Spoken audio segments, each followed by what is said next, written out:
দুটি ছিল, একটা নন্দীগ্রামে, একটা মেছেদের। তারপরে আমি অনেক পথ জার্নি করে কেশপুরে গেছি। সেখান থেকে আমার খড়ারে ঘাটালের একটি সভা ছিল।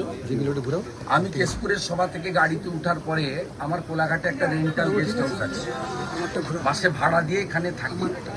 আগে গেস্ট হাউস, সরকারি গেস্ট হাউসে উঠতাম, তখন শাসক দলে ছিলাম।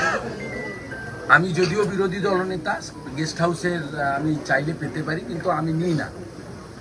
আমি একটা ছোট্ট রেন্টাল গেস্ট হাউস রেখেছি রিফ্রেশমেন্টের জন্য, এবং অনেক লোকজন দেখা করতে চায়। কাঁথিটা অনেক দূর হয়, কলকাতাটাও অনেক দূর হয়, ওখানে অনেকের সঙ্গে আমি মিট করি। ওটা পার্টি অফিসও নয়, আর ওটা আমার কমপ্লিটলি রেন্টাল একটা হাউস, নিজস্ব বাড়ি হবে।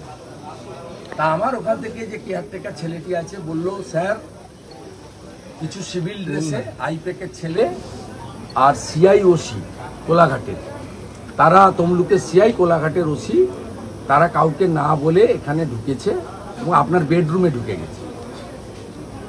বেডরুমে ঢুকে গেছে। আমি তখন বললাম যে আপনি যে অফিসার আছে তাকে ফোন দিন। প্রথমে ফোন ধরতে চাইনি, পরে কোলাঘাটের ওসি সৌরভ চিনা ফোন ধরলো। আমি বললাম দেখুন, আপনি আমার পৌঁছানো পর্যন্ত ওয়েট করতে হবে, কারণ মহামান্য হাইকোর্টে আমি অনেক লড়াই করেছি। আমার বাড়ির সামনে অসভ্যতা, আমার বাবা মা, বয়স্ক বাবা মাকে প্রতিনিয়ত উত্ত্যক্ত করা হয়েছে ভাইপোর নির্দেশে, এবং আমাকে বহুবার আক্রমণ করা হয়েছে গত 3 বছর মমতা ব্যানার্জিকে, যেহেতু আমি হারিয়েছি নন্দীগ্রামে। আমাকে হাইকোর্টের মহামান্য বিচারপতি রাজাশেখর মান্তা, সেটা তিনি একটা অনেকগুলি প্রোটেকশনের মধ্যে একটা প্রোটেকশন দিয়েছেন, এবং রাজ্য সরকারের পক্ষে দিদেন যিনি এজি ছিলেন মিস্টার মুখার্জি, তারও on behalf of state government commitment ছিল যে শুভেন্দু অধিকারীর প্রিমিসেস সার্চ করতে গেলে হাইকোর্ট থেকে লিভ নেবে অথবা হাইকোর্টের অনুমোদন নিয়ে করবে। এটা হয়েছিল এই কারণে, মেঘনাথ পালকে গ্রেপ্তার করতে গিয়ে নন্দীগ্রামে আমার যে রেন্টাল রেস্টরুম কাম অফিস আছে নন্দনায়ক বাড়ে, সেটা সার্চ করতে গেছিল ওরা। তারপরে আমি হাইকোর্টে যাই যে তাহলে এইভাবে বিব্রত করবে, এবং সার্চ ওয়ারেন্ট ছাড়া, ভিডিওগ্রাফি ছাড়া, আপনারা মিডিয়া ছাড়া বা আমার উপস্থিতি বা আমার অনুমোদিত লোকের উপস্থিতি ছাড়া আপনি সার্চ করতে পারেন। আপনি যদি দুটো ভাঙা বন্দুক রেখে দেন, আপনি যদি কিছু টাকা সেখানে রেখে দেন, আপনি যদি জাল নোট, হেরোইন, ড্রাগের কিছু বেআইনি জিনিস রেখে দেন, তার দায়িত্ব কে নেবে? এবং আপনারা আমাকে ফাঁসাবেন, এটা পারেন না। Natural justice 226।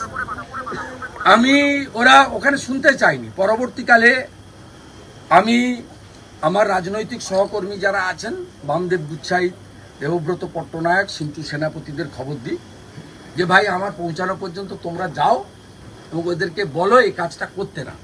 আমার উপস্থিতিতে ভিডিওগ্রাফিতে সার্চ ওয়ারেন্ট যদি থাকে, হাইকোর্টের অনুমোদন থাকে, আমি অ্যালাউ করব। আমি ল অ্যাবাইড পিপল। তারপরে ওরা ওখানে যথেষ্ট অসভ্যতামি করেছে 1 ঘন্টার বেশি সময় ধরে, এবং এর নেতৃত্ব দিয়েছে সিআই তমলুক। ওই বেটার নামটা কি?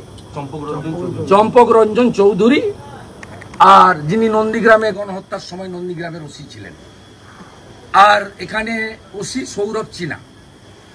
এবং আমাদের লোকেরা পরে যখন যায়, লয়ার কল্লোল গেছিল, বামদেব গুচ্ছাই, সিন্টু, দেবু পট্টনায়ক, আরও পরে গেল। এখন তাপসীও পৌঁছেছে, নীলাঞ্জনও পৌঁছেছে, তা আমাদের তাপস ভাইও আছে, অনেক সুকুল এসছে।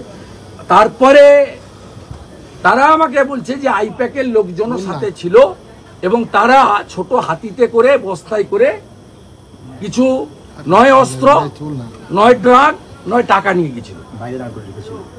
আমি অবাক, কোন রাজ্যে বসবাস করছি?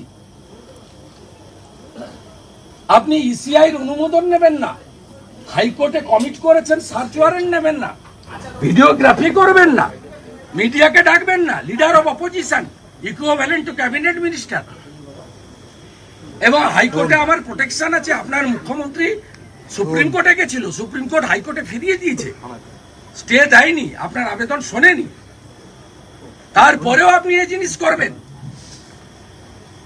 আমি এখানে এসেছিলাম, তা পুরুষ ওসি এবং সিআই দুজনই নেই। আমার একটা প্রোগ্রাম নষ্ট করেছে। আমি আপনাদের মাধ্যমে ঘাটালের হড়ারে যে 10,000 মানুষ জড়ো হয়েছিলেন তাদের কাছে ক্ষমা চাইছি। যে গণদেবতা, আমার কোনো ভুল দোষ নেই, আমি বাধ্য হয়েছি, মমতার অত্যাচারের শিকার। আমার আরেকটা প্রোগ্রাম আছে পাঁশকুড়াতে, রোড শো হিরণের সমর্থনে, আমি সেখানে যাব। আমি আপনাদের মাধ্যমে এই রাজ্যের জনগণকে বলছি, কোথায় নিয়ে গেছে ইলেকশন কমিশন? কেন সৌরভ চিনা এবং সিআই তমলুককে সাসপেন্ড করবে না? আমি ইলেকশন কমিশনে কমপ্লেন করছি, আমার ভিডিও সিসিটিভি ফুটেও, যে আমি ট্রান্সফার চাইছি না, সাসপেনশন চাইছি। ইমিডিয়েটলি সাসপেন্ড করতে হবে, এবং যদি এসপির নির্দেশে থাকে এসপিকেও এখানে সাসপেন্ড করতে হবে বা ট্রান্সফার করতে হবে। এর পিছনে কে আছে আমি জানতে চাই। আর আগামীকাল আমার লয়ার হাইকোর্টে একটি ক্যান অ্যাপ্লিকেশন করছেন, যেহেতু এই কাজটা তারা এখানে করেছে। আইনি পথে আমি লড়বো। আর গোটা বাংলার জনগণকে আমি বলছি, কোন রাজত্বে আছেন দেখুন। যখন ভাইপোর বাড়িতে ভাইপোকে বা কাউকে ডেকেছে, ওদের সিবিআই ইডি নোটিশ করে ডেকেছে, কোন রাজত্বে আমরা আছি? পশ্চিমবাংলার জনগণ দেখুন, আমি পুলিশের কাছে, মমতা পুলিশের কাছে কৃতার্থ যে শুভেন্দু অধিকারীকে আক্রমণ করা মানে জঙ্গলমহল এবং অবিভক্ত মেদিনীপুরের প্রত্যেকটা ভোটারকে আক্রমণ করা। এর জবাব 25 তারিখে আর 1 তারিখের ভোটে আপনারা দেবেন। আর আমি বিপুল সংখ্যক কর্মী সমর্থক জেলা সভানেত্রীর নেতৃত্বে এসে